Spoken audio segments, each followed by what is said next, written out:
आर्यन, आप ठीक तो हैं? इतना गुस्सा क्यों है आपके चेहरे पर? सानवी ने झिझकते हुए उसका कोट थामने की कोशिश की। आर्यन ने बिजली की तेजी से सानवी का हाथ झटक दिया। उसकी नजरें सानवी की उस लाल साड़ी पर गईं। उसने बहुत ही कड़वी और जहरीली मुस्कान दी। वाह सानवी, क्या बात है! ये आज इतनी तैयारी किसके लिए? मेरे लिए या फिर अभय के साथ अपनी जीत का जश्न मनाने के लिए? आर्यन की आवाज में इतनी नफरत थी कि सानवी का दिल कांप उठा। आर्यन, ये आप क्या बात कर रहे हैं? मैं तो आपके लिए तैयार हुई हूँ। मैंने सोचा था कि हम साथ में डिनर करेंगे और अपनी खुशी बांटेंगे। सानवी की आंखों में पल भर में आंसू भर आए। झूठ, साफ झूठ! आर्यन जोर से दहाड़ा। उसकी आवाज पूरे घर में गूंज गई। झूठ बोलना तो जैसे तुम्हारे खून में शामिल हो गया है। परसों बाजार में किसके साथ घूम रही थी? मुझे क्या बेवकूफ समझा है तुमने? मैं तुम्हें ऊपर उठाने के लिए अपनी रातों की नींद खराब कर रहा था और तुम मेरी ही इज्जत को बाजार में नीलाम कर रही हो। यकीन मानिए आर्यन, मैं परसों बाजार में नहीं थी। मैं पूरा दिन कॉलेज में थी। प्रोफेसर खन्ना गवाह हैं। अभय सिर्फ मेरे सीनियर हैं और उन्होंने मेरी मदद की है। सानवी रोते हुए हाथ जोड़कर चिल्लाई। मदद? कैसी मदद? ऐसी जो एक पत्नी को उसके पति से दूर कर दे। आर्यन उसके और करीब आया। उसका चेहरा सानवी के चेहरे के पास था, जिसमें सिर्फ नफरत भरी थी। अभय, अभय, पिछले 1 महीने से इस घर में सिर्फ इसी नाम की गूंज है। सानवी, मैंने तुम्हें सहारा दिया, इज्जत दी, पर तुम्हारी फितरत तो दगाबाजी की निकली। तुम भी बिल्कुल दिव्या जैसी हो। उसे भी अपनी आज़ादी के लिए घर छोटा लगता था और तुम्हें भी अब ये घर एक जेल लगने लगा है। सानवी को लगा जैसे किसी ने उसकी रूह पर हमला कर दिया हो। आर्यन, आप मुझे कुछ भी कह लीजिए, पर मेरा नाम उस औरत के साथ मत जोड़िए। मैंने आपसे सच्ची मोहब्बत की है। मोहब्बत?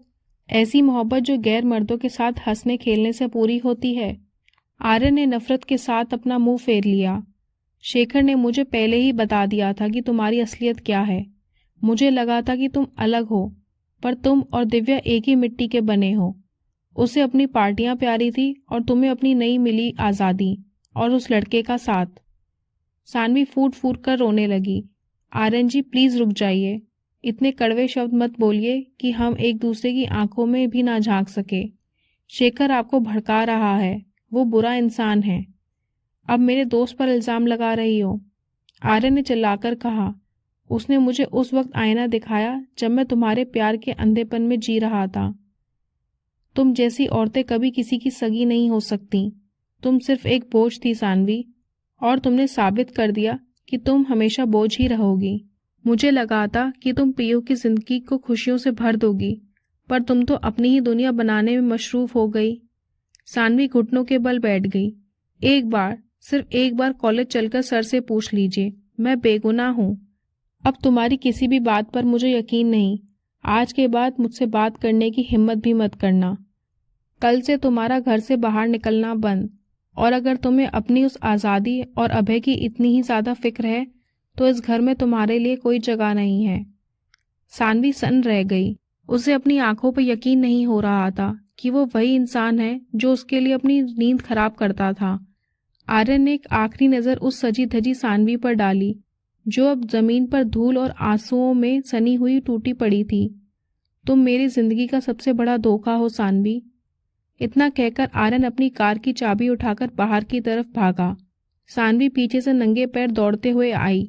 आर्यन, सुनिए, गुस्से में कहीं मत जाइए। पर आर्यन ने उसकी पुकार नहीं सुनी।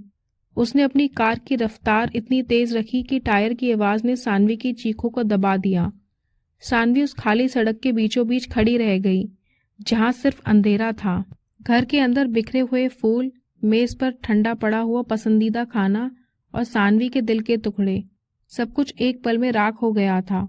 उस रात सानवी को एहसास हुआ कि उसने सिर्फ अपनी पढ़ाई या अपनी पहचान नहीं खोई थी, उसने उस विश्वास को खो दिया था जिसके दम पर वो पूरी दुनिया जीतने की ताकत रखती थी। आर्यन के जाने के बाद वो रात सानवी के लिए किसी कयामत से कम नहीं थी। सानवी घर की दहलीज पर घंटों बेजान खंबे की तरह खड़ी रही। उसकी नजरें उसी धुंधली सड़क पर टिकी थी जहां आर्यन की कार ओझल हुई थी। आसमान से गिरती ओस ने उसकी उस लाल साड़ी को भिगो दिया था जिसे उसने बड़े अरमानों से पहना था। ठंडी हवा उसके बदन को चीर रही थी, पर उसे तो बस उस आग की जलन महसूस हो रही थी जो आर्यन के शब्दों ने उसकी रूह में लगाई थी। उसने कांपते हाथों से अपना फोन निकाला और आर्यन का नंबर डायल किया। पहली बार घंटी पूरी गई, पर दूसरी तरफ से कोई जवाब नहीं आया। उसने दूसरी बार, तीसरी बार और फिर पागलों की तरह अनगिनत बार फोन मिलाया, लेकिन हर बार दूसरी तरफ से बिजी टोन सुनाई दी। सानवी का दम घुटने लगा। उसे रह रहकर डर सता रहा था कि आर्यन इस गुस्से में कहीं कोई गलत कदम ना उठा ले। वो हारकर घर के अंदर आई और लिविंग रूम के उसी कोने में फर्श पर बैठकर सिसकने लगी, जहां कुछ देर पहले खुशियों के सपने सजा रही थी। रात के करीब 2:30 बजे बाहर कार की आवाज सुनाई दी। सानवी झटके से उठी और खुद को संभालते हुए दरवाजे की तरफ भागी। आर्यन अंदर आया। उसके बाल बिखरे हुए थे, शर्ट के बटन ऊपर से खुले थे और आंखों में एक अजीब सा खालीपन था। सानवी ने राहत की एक लंबी सांस ली और उसके करीब गई। आर्यन, आप ठीक तो हैं? आप कहाँ चले गए थे? मैं कितनी घबरा गई थी। आपको अंदाजा भी है कि मेरे मन में क्या क्या ख्याल आ रहे थे। सानवी ने रोते हुए उसकी बाजू को छूने की कोशिश की। आर्यन ने बिना एक शब्द कहे नफरत से अपना हाथ पीछे खींच लिया। उसकी खामोशी उसके चिल्लाने से ज्यादा डरावनी थी। वो सानवी को ऐसे नजरअंदाज कर रहा था जैसे कोई इंसान नहीं बल्कि हवा का कोई झोंका हो। वो सीधा सीढ़ियों की तरफ बढ़ गया। आर्यन, मेरी बात तो सुनिए। जो आपने सुना उसमें रत्ती भर भी सच्चाई नहीं है। आप गलत समझ रहे हैं। सानवी उसके पीछे पीछे ऊपर कमरे तक गई। आर्यन जैसे ही कमरे के अंदर पहुंचा, उसने सानवी के मुंह पर दरवाजा बंद करना चाहा, पर सानवी ने अपनी हथेली बीच में फंसा दी। प्लीज एक बार, सिर्फ एक बार मुझे अपनी बात कहने का मौका दीजिए। क्या हमारा रिश्ता इतना कमजोर है कि किसी तीसरे की बात पर आप सब खत्म कर देंगे? आर्यन ने अपनी ठंडी और सपाट आंखों से उसे देखा। उसकी नजर में अब वो प्यार नहीं था जो कभी सानवी की ढाल बना करता था। उसने बिना कुछ बोले पूरी ताकत से दरवाजा बंद कर दिया। कुंडी लगाने की आवाज सानवी के कानों में किसी धमाके की तरह गूंज रही थी। सानवी वहीं दरवाजे के बाहर फर्श पर बैठ गई। उसने अपना सिर लकड़ी के उस दरवाजे से टिका दिया और सिसकते हुए धीरे से कहा, आर्यन, मैं आपकी वही सानवी हूं जिसे आपने खुद बनाया था। मैं आपको धोखा देने के बारे में सोच भी नहीं सकती। शेखर ने आपसे झूठ बोला है। वो हमें अलग करना चाहता है। प्लीज मुझ पर एक बार भरोसा कीजिए। अंदर से कोई जवाब नहीं आया। सानवी पूरी रात उसी ठंडे फर्श पर बैठी रही। कभी उसकी आंख लग जाती तो कभी किसी बुरे ख्याल से वो जाग जाती। उसकी सिसकियां धीरे धीरे सन्नाटे में बदल गईं, पर उसकी आंखों से आंसू बहना बंद नहीं हुए। अगली सुबह सानवी ने भारी मन से अपनी हिम्मत बटोरी। उसने सोचा कि शायद रात का गुस्सा सुबह की चाय के साथ कुछ कम हो जाए। उसने जल्दी उठकर आर्यन का मन पसंदीदा नाश्ता और अदरक वाली कड़क चाय तैयार की। उसने सब कुछ मेज पर लगाया, जैसे वो कोई नई दुल्हन हो जो अपने पति को रिझाने की कोशिश कर रही हो। आर्यन सीढ़ियों से नीचे आया। वो ऑफिस के लिए पूरी तरह तैयार था। सानवी ने कांपते हाथों से प्लेट उसकी तरफ बढ़ाई। नाश्ता कर लीजिए। आज आपकी पसंद का नाश्ता बनाया है। कल से आपने कुछ नहीं खाया है। आर्यन ने उस प्लेट की तरफ देखा तक नहीं। उसने दूर खड़ी काकी को तेज आवाज से पुकारा, काकी, मेरा टिफिन पैक कर दिया आपने? मुझे अभी फैक्ट्री के लिए निकलना है। क्लाइंट्स इंतजार कर रहे होंगे। काकी ने सहमी हुई नजर से सानवी की तरफ देखा और फिर आर्यन को टिफिन थमा दिया। आर्यन ने अपना बैग उठाया और बिना सानवी की तरफ मुड़े तेज कदमों से बाहर निकल गया। सानवी वहीं खड़ी रह गई, हाथ में प्लेट लिए। उसे ऐसा महसूस हुआ जैसे वो अपने ही घर में एक साया बन गई है जिसे कोई देखना भी नहीं चाहता। पूरा दिन सानवी का मन किसी काम में नहीं लगा। वो अपने कमरे की खिड़की के पास बैठी आसमान को देखती रही। पीहू स्कूल गई थी और घर में पसरा सन्नाटा उसे काट खाने को दौड़ रहा था। उसे शुरू के वो दिन याद आ गए जब आर्यन उसे खुश देखने के लिए कुछ भी कर सकता था, और आज वही आर्यन उसे देखना तक नहीं चाहता था। वो तकिए में मुंह छुपाकर रोने लगी। तभी उसे किसी का छोटा सा हाथ अपने कंधे पर महसूस हुआ। उसने मुड़कर देखा। पीहू स्कूल से लौट आई थी। पीहू की छोटी छोटी आंखों में अपनी मम्मी के लिए फिक्र थी। उसने अपने कोमल हाथों से सानवी के गालों पर जमे आंसू पोंछे। मम्मा, आप रो रहे हो। पापा ने आपको डांटा क्या? पीहू ने मासूमियत से पूछा। सानवी ने पीहू को जोर से सीने से लगा लिया, जैसे डूबते को तिनके का सहारा मिल गया हो। नहीं बेटा, पापा ने नहीं डांटा, बस मम्मा की आंखों में कुछ गिर गया था, इसलिए पानी आ रहा है। पीहू ने सानवी के गले में हाथ डालकर कहा, मम्मा, पापा आज बहुत गंदे लग रहे हैं। उन्होंने सुबह मुझे गुड मॉर्निंग भी नहीं बोला और ना ही मुझे हक किया। आप मत रो, मैं पापा से कट्टी हो जाऊंगी, मैं उनसे बात नहीं करूंगी। सानवी को लगा कि पीहू के इस मासूम प्यार ने उसे थोड़ी ताकत दी है। उसने खुद को संभाला और तय किया कि वो इस घर को बिखरने नहीं देगी।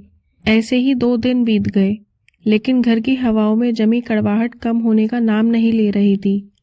आर्यन और सानवी एक ही छत के नीचे थे, लेकिन उनके बीच की दूरी मीलों लंबी हो चुकी थी। सानवी ने कॉलेज जाना पूरी तरह बंद कर दिया था। उसने खुद को घर की चारदीवारी में कैद कर लिया था, इस उम्मीद में कि शायद उसका घर पर रहना आर्यन को यकीन दिला दे कि उसके लिए उसका घर ही सब कुछ है। एक दोपहर सानवी लिविंग रूम में सोफे के कवर ठीक कर रही थी। उसका फोन मेज पर रखा था। अचानक फोन की स्क्रीन जल उठी और अभय का नाम चमकने लगा। सानवी ने जैसे ही फोन देखा, उसका दिल जोर से धड़कने लगा। उसने फोन उठाना चाहा, पर उससे पहले ही एक हाथ तेजी से आया और फोन आर्यन के हाथ में था। आर्यन जो ऊपर से अपनी फाइलें लेने नीचे आया था, उसने सानवी को मौका ही नहीं दिया। आर्यन ने फोन की स्क्रीन सानवी की आंखों के सामने की और एक जहरीली मुस्कान के साथ कहा, तो सानवी जी, तुम तो कह रही थी कि कॉलेज जाना बंद कर दिया है और अब इस लड़के से तुम्हारा कोई मतलब नहीं, पर तुम्हारे इस आशिक को तो चैन ही नहीं है। कल रात से इसके 5 कॉल आ चुके हैं। क्या उसे बताया नहीं कि तुम्हारे पति अब तुम्हारा नाटक समझ चुके हैं? आर्यन, यकीन मानिए, मैंने उसे फोन नहीं किया। शायद कॉलेज के प्रोजेक्ट के सिलसिले में फोन कर रहा होगा। सानवी की आवाज कांप रही थी। प्रोजेक्ट, या फिर तुम्हें अपनी बाहों में ना पाकर वो तड़प रहा है? आर्यन ने नफरत से फोन मेज पर पटका।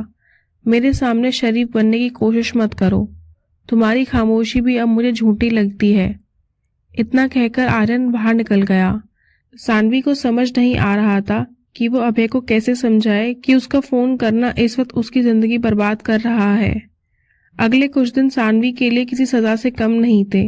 आर्यन अब उसे पूरी तरह नजरअंदाज करने लगा था। वो घर आता, खाना खाता जो अक्सर काकी परोसती, और अपने कमरे में चला जाता। अगर सानवी उसके कमरे में जाती तो वो या तो बाहर निकल जाता या फोन पर किसी से हंसकर बातें करने लगता।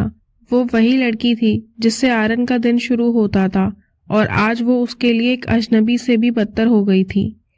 एक सुबह सानवी रसोई में काकी के साथ सब्जी काट रही थी।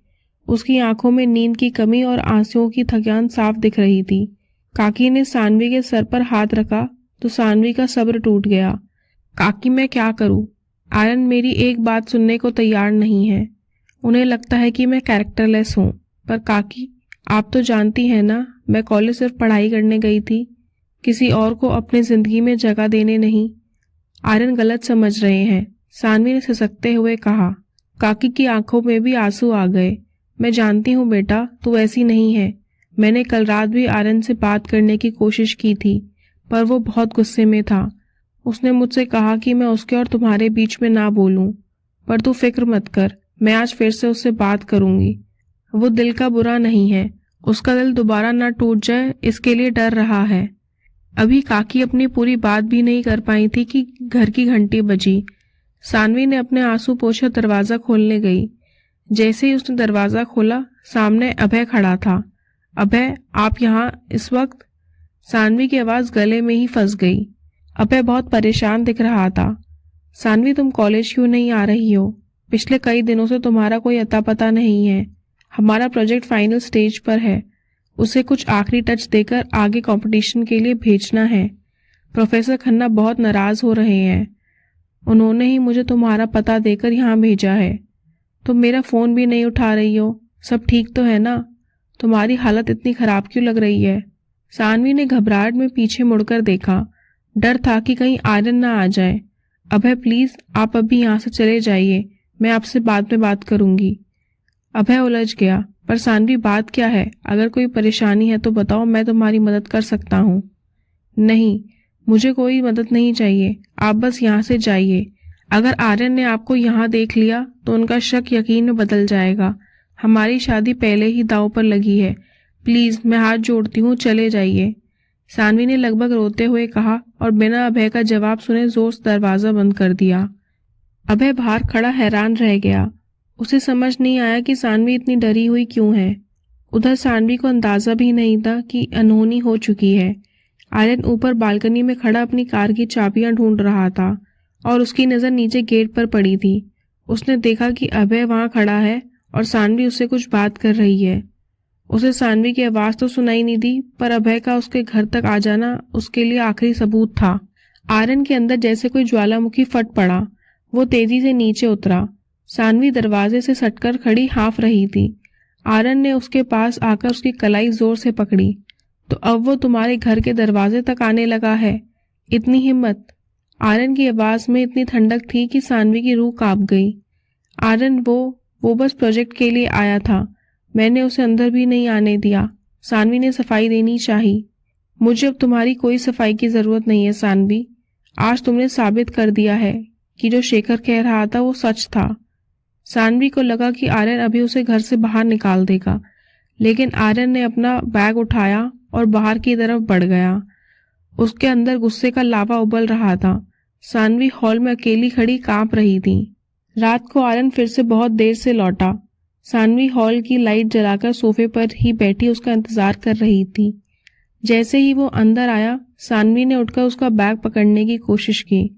आर्यन, मैं खाना लगा दूं? मैं आपका इंतजार कर रही थी। आर्यन ने बेरुखी से जवाब दिया, मुझे भूख नहीं है, मैंने बाहर ही खा लिया है और मेरे पास इन फालतू की बातों के लिए वक्त भी नहीं है। वो सानवी को वहां खड़ा छोड़कर अपने कमरे की तरफ चला गया। सानवी का दिल हर पल टूट रहा था, पर वो अपने रिश्ते को बचाने के लिए सब सह रही थी। थोड़ी देर बाद जब वो ऊपर पानी की बोतल रखने जा रही थी तो उसने देखा कि आर्यन के कमरे का दरवाजा खुला है। वो अंदर कदम रखने ही वाली थी कि उसे आर्यन की आवाज सुनाई दी। अरे नहीं, वाकई तुम बहुत दिलचस्प हो। सच में? मुझे नहीं पता था कि तुम इतनी अच्छी बातें कर सकती हो। आर्यन फोन पर हल्की मुस्कुराहट के साथ कह रहा था।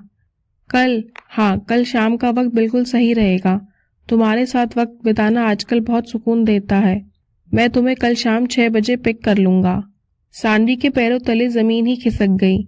उसे अपने कानों पर यकीन नहीं हुआ कि ये वही आर्यन है जो घर की मर्यादा और वफादारी की मिसाल दिया करता था। आर्यन किसी लड़की से बहुत ही फ्लर्टी और नजदीकी अंदाज में बात कर रहा था। सानवी की आंखों में आंसू बहने लगे। उसे ऐसा लगा जैसे किसी ने उसके विश्वास की धज्जियां उड़ा दी हों। आर्यन की नजर सानवी पर पड़ी, जो दरवाजे के पीछे खड़ी कांप रही थी। आर्यन ने अपनी आंखों को और भी कठोर बना लिया। उसने सानवी को दिखाने के लिए फोन पर और भी प्यार से कहा, अच्छा सुनो, मैं कल तुम्हें पिक कर लूंगा। अब थोड़ा पर्सनल काम है तो फोन रखता हूँ। कल मिलते हैं।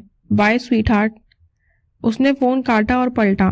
सानवी पत्थर की मूरत बनी खड़ी थी। आर्यन धीरे धीरे उसकी तरफ बढ़ा। उसके चेहरे पर एक ऐसी मुस्कान थी जो सानवी को डरा रही थी। क्या हुआ सानवी, ऐसे क्यों देख रही हो? क्या तुम्हें लग रहा है कि सिर्फ तुम्हें ही हक है नए दोस्त बनाने का? क्या सिर्फ तुम ही कॉलेज में जाकर मदद के नाम पर पराये मर्दों के साथ बाजार में घूम सकती हो? आर्यन ने उसके पास आकर तंज कसा। आर्यन, आप ये क्या कर रहे हैं? कौन थी वो? सानवी की आवाज सिसकियों में डूबी हुई थी। आर्यन उसके बिल्कुल करीब आकर खड़ा हो गया और नफरत भरी नजरों से उसकी आंखों में देखा। तुम्हें क्या लगता है सानवी, तुम ही सिर्फ अय्याशी कर सकती हो? तुम ही सिर्फ अपनी जिंदगी अपनी शर्तों पर जी सकती हो? अगर तुम मुझे धोखा देकर बाहर खुशियां ढूंढ सकती हो तो मैं क्यों पीछे रहूं? कम से कम मैं तुम्हारी तरह झूठ तो नहीं बोलता। सानवी ने पागलों की तरह अपना सर हिलाया। नहीं आर्यन, ये आप नहीं हैं। आप सिर्फ मुझे दुख पहुंचाने के लिए ये कर रहे हैं। आप ऐसे गिर ही नहीं सकते। आर्यन ने नफरत से सानवी की आंखों में झांका। गिरना तो मुझे तुमने सिखाया है। अब इस घर में वही होगा जो तुम बाहर कर रही हो। अब हिसाब बराबर का होगा। सानवी वहीं जमीन पर बैठ गई। उसका रोम रोम कांप रहा था। उसे एहसास हुआ कि आर्यन का गुस्सा अब ऐसे मोड़ पर पहुंचा है जहां से वापसी का रास्ता बहुत मुश्किल होने वाला था। अगले दिन दोपहर के करीब 2 बज रहे थे। बाहर गेट खुलने की आवाज आई। काकी पीहू को स्कूल से लेकर लौटी थी। पीहू, जो घर के तनाव से बिल्कुल अनजान थी, दौड़ती हुई अंदर आई और मम्मा मम्मा चिल्लाते हुए सानवी के पैरों से लिपट गई। पीहू की मासूमियत और उसकी खिलखिलाहट ने सानवी के दिल के बोझ को कम कर दिया था। सानवी ने झुककर उसे अपनी बाहों में भर लिया। मम्मा, आपको पता है आज स्कूल में क्या हुआ? पीहू चहकते हुए बोली।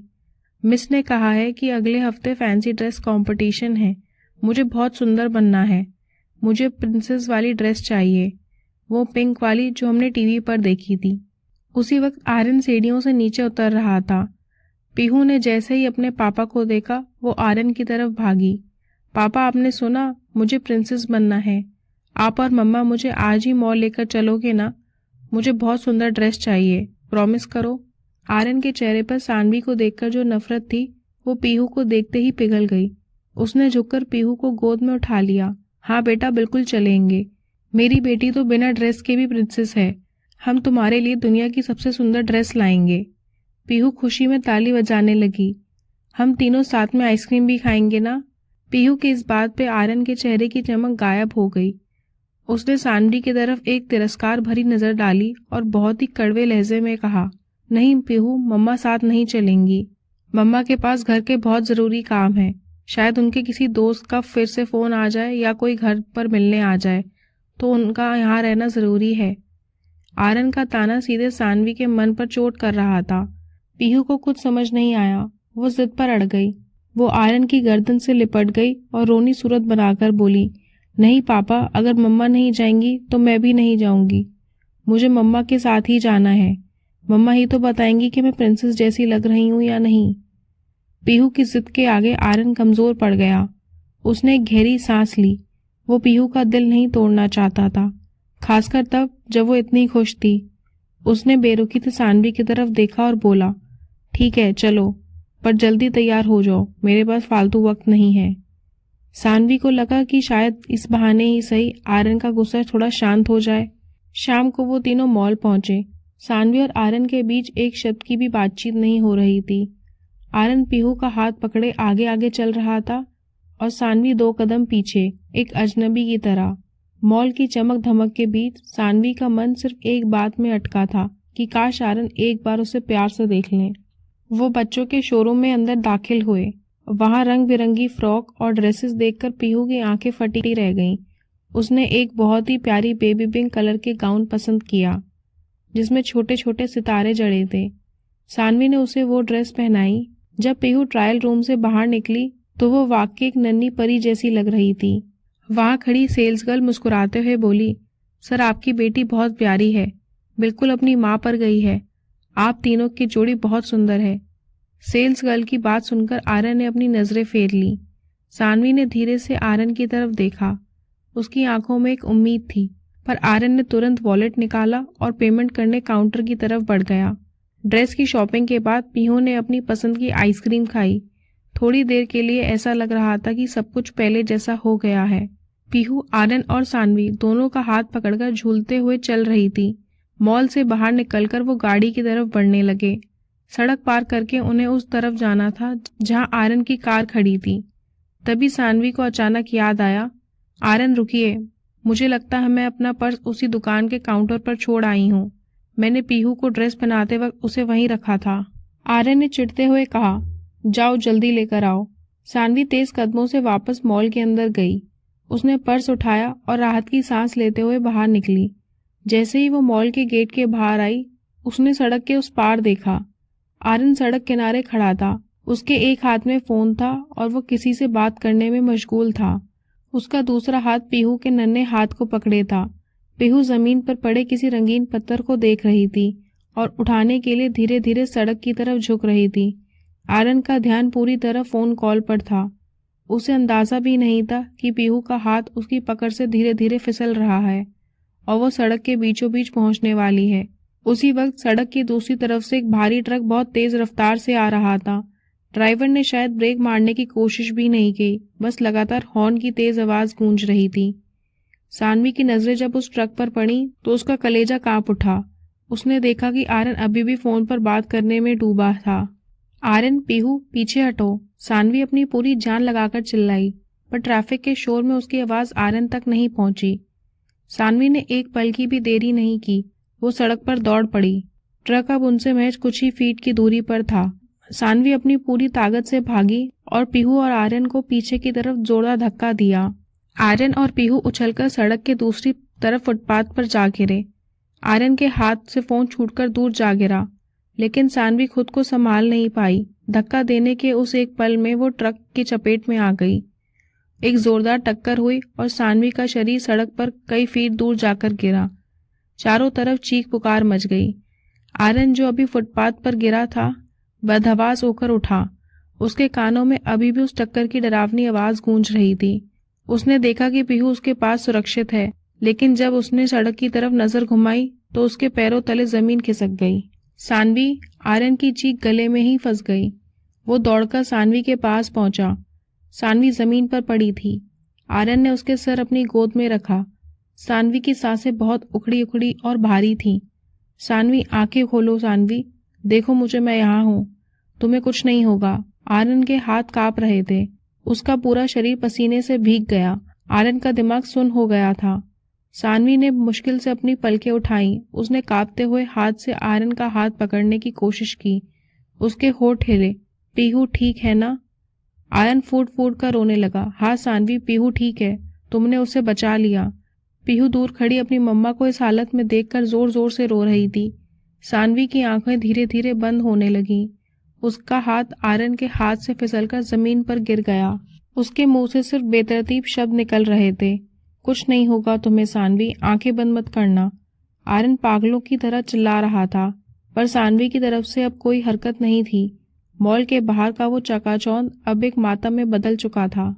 आर्यन ने बिना वक्त जाया किए सानवी को अपनी बाहों में उठाया। सानवी का वजन उसके हाथों में बेजान सा महसूस हो रहा था। उसने उसे कार की पिछली सीट पर लिटाया और पीहू को गाड़ी के आगे वाली सीट पर बिठाया और पागलों की तरह खुद कार चलाने लगा। वो कभी सानवी को देखता तो कभी रोती हुई पीहू को चुप कराने की कोशिश करता। उसका चेहरा सफेद पड़ चुका था। हॉस्पिटल पहुंचते ही वार्ड बॉय और नर्स दौड़कर आए। सानवी को स्ट्रेचर पर लेटाकर जब वो इमरजेंसी वार्ड की तरफ ले जाने लगे तो आर्यन भी साथ भागने लगा। सर, आप बाहर रुकिए, आप अंदर नहीं आ सकते। एक नर्स ने उसे दरवाजे पर ही रोक दिया। दरवाजा बंद हो गया और लाल बत्ती जल उठी। आर्यन वहीं दीवार के सहारे टिक कर बैठ गया। पीहू उसके पैरों से लिपटकर सुबक रही थी। आर्यन की नजरें उस बंद दरवाजे पर टिकी थीं और उसके कान में अभी भी उस ट्रक की टक्कर और सानवी की आखिरी चीख गूंज रही थी। वो पूरी तरह टूट चुका था। खौफ उसके चेहरे पर साफ दिख रहा था।